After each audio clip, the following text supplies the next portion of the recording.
Hey, great job, and thanks for opting in. I'm so glad that you want to get into the growth zone and off of the roller coaster once and for all. I'm Dr. Russ Rosen, and I help natural healthcare providers just like you build true optimal health and wellness practices within 6 months so that you can fill your practice with ideal patients and fill your schedule to 100% capacity without any sleazy sales tactics, high pressure gimmicks, or tons of marketing. In this short video, I'm going to show you exactly how to get you and your entire team into the growth zone and off of the roller coaster once and for all. Now, obviously, if you're a one woman or one man show, then it's you. If you do have a team, then we need your entire team going through this entire process with you. Look, the reality is, if you've been in practice for any period of time, you've seen that you get on that roller coaster. You do some things, they work, you start to grow, and then it crashes. And then you figure it out and it grows again and it starts to crashes. And you're just on this roller coaster. And I promise you, you don't have to be. We can get you off of that roller coaster. We can get you in a growth zone where you can sustain growth. But you must install a part of this operating system. Now, if you haven't done it yet, I'm going to ask you to go ahead and print out this document. Okay, you can go ahead and put me on pause and go ahead and print out this document because you're going to want to take notes. So this is a 4-step process to install part of this operating system, get off the roller coaster, into the growth zone, and stay in the growth zone. All right, step 1, we need to clarify who we are, what we do, why we do what we do, why we don't do what we do. This is the power behind the punch. I want you to think of a bicycle. So there's the pedals, which is the power, and then there's the steering wheel. So when I talk about headspace and procedures, the procedures I'm going to be showing you right now, that's the steering wheel. The headspace, what's in between your ears, the why behind the how, is the power. So I'm going to ask you to go through this with your entire team. Now, we have a module where we spend more than an hour on these questions. We help you get extremely clear. But I don't want you to do that. I literally want you to take 10, 15 minutes and just go through this so your team has a good idea. Make sure they really have a strong idea of who you are, what you do, what you don't do, why you do what you do, etc. On this first page, who are you? What do you do? What makes you so different? If you're a chiropractor, what is a subluxation? If you're not a chiropractor, you're an osteopath, you're a naturopath, you're an acupuncturist, you're a psychologist, you're a nutritionist. What is it that you do? How do you practice? Make sure your team understands that. Why do I use supplements in my practice? Or not? Why do I do neuro-emotional work? Or not? Why do I give lifestyle advice? Or not? Why do I use therapies or not? See, why we do these things is absolutely as critical as why we don't do these things. And it's really important that you and your entire team understand these. So you're going to take some time and go through these with your team. Then there's the questions you're going to answer on what do we do? What do you offer? What would you like to deliver? Okay, what are you certain you can deliver? Most likely those will be different. How do you monitor what you deliver? Again, really important that you and your team understand this. How do you communicate what you deliver and then clarify your mission and your vision? Really important piece. So spend maybe 15 minutes, maybe 20 minutes. Again, I have an entire program that spends, I think an hour and a half on this one subject. I don't want you to do that right now. Just enough that your team has a strong understanding of what you do. And again, if you guys get clear about what you do and how you help people, you recognize that you help people get healthy and stay healthy for a lifetime. You literally save lives. And if your team doesn't understand that, there will not be power behind the punch. Okay, think of a white belt hitting a brick and a black belt hitting the brick. It looks pretty similar till they hit the brick. White belt breaks your hand, black belt breaks the brick. I need you and your team being a black belt. I need you to bring tears to their eyes as to how you can help people have better lives. All right, now we're going to move on to step 2. In step 2, I need you to clarify where you are right now. Now, there's a ton of different metrics.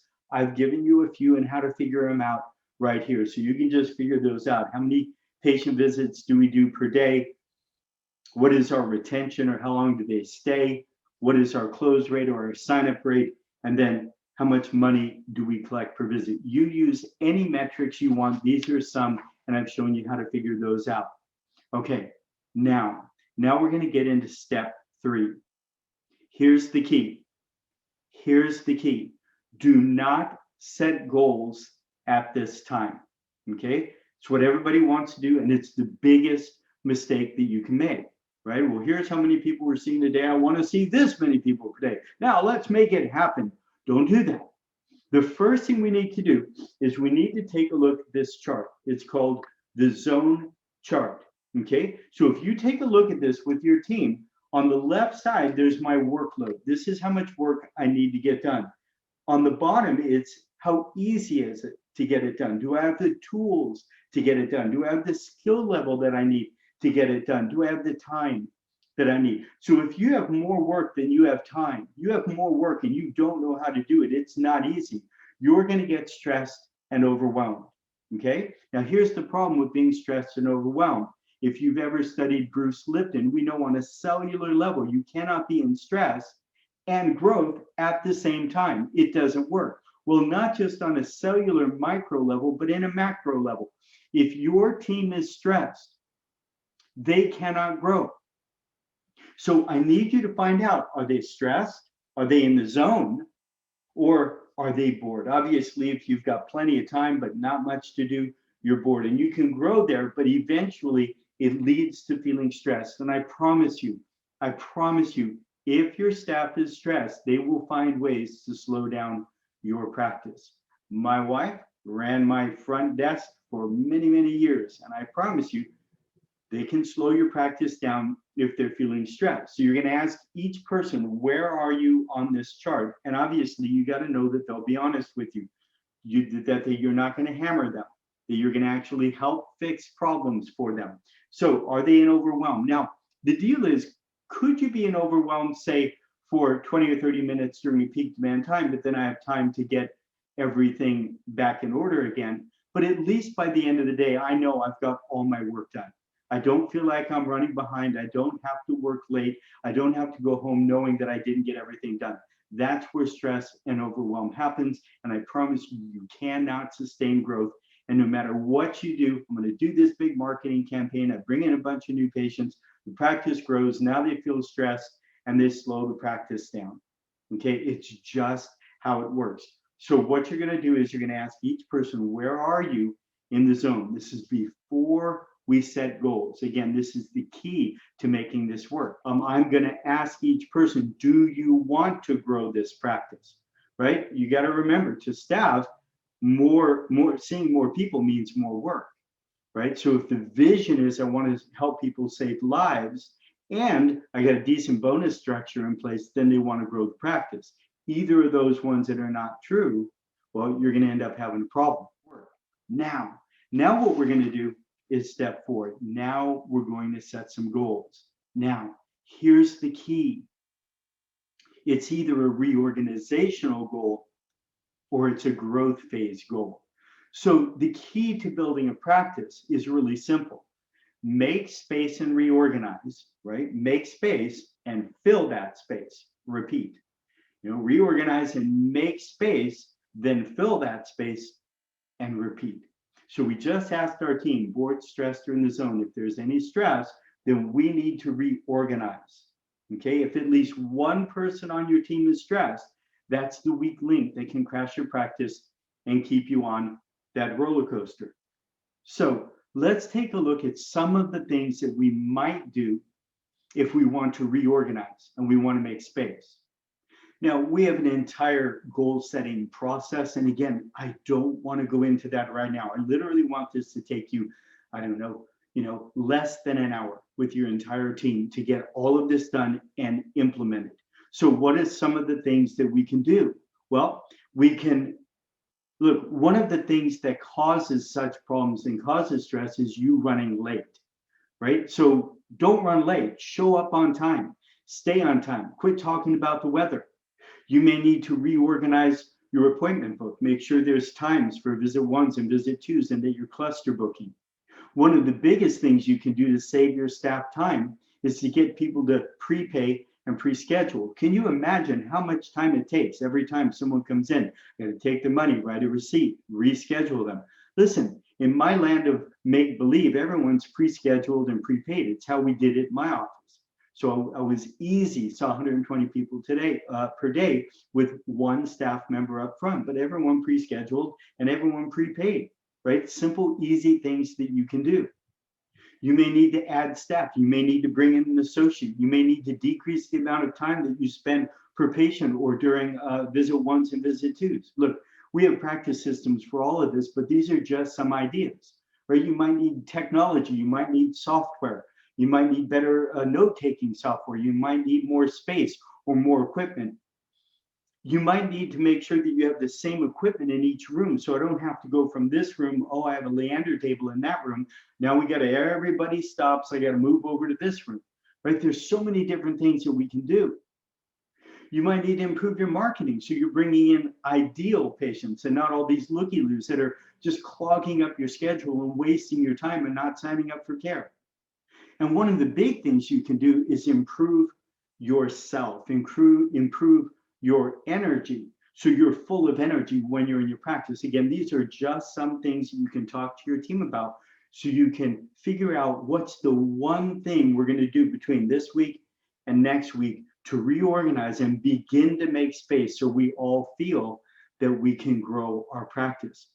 Okay, now you may actually be fine as far as a reorganizational phase, and you don't need to make space, and you're going to need to be in a growth phase. If you're in a growth phase, there's 3 ways to grow a practice. I can see more new patients, and I like to say high quality new patients. Again, we have systems for that. Number 2 is you can increase your sign up rate. So I had 10 new patients, but no one signed up for care, right? So what is my sign up rate of the plans that I'm recommending? And the third one is my retention, is how long do they stay? So if you double your new patients, you double your practice. If you double your sign up rate, you double your practice. If you double your retention, you double your practice. If you double all of those, well, it's out of my realm of math, but it goes exponential and there's explosive growth in our practices. And then what do you need to do? You need to reorganize. You need to make space. So it's make space and fill it, repeat, make space and fill it. That's what we need to do.